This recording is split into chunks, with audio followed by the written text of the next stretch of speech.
तर अजित पवार यांनी कृषी मंत्री जरूर व्हावं असं अंजली दमानी यांनी म्हटलंय। पण महाराष्ट्रावर 9,32,000 कोटी कर्ज आहे, ते कसं कमी होणार, काही ब्लूप्रिंट आहे का, असा सवाल देखील दमानी यांनी केला। रुपाली चाकणकर यांच्या ट्विट नंतर अंजली दमानिया यांनी असं उत्तर दिलं आहे।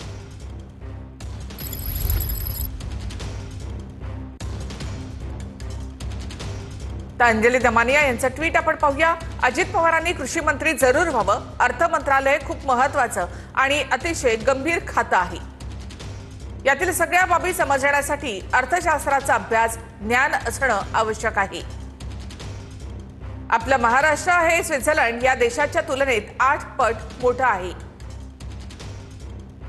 स्वित्झर्लंडची जीडीपी 83,33,000 कोटी आहे आणि महाराष्ट्राची 42,67,000 कोटी आहे, म्हणजे अर्ध्यानं।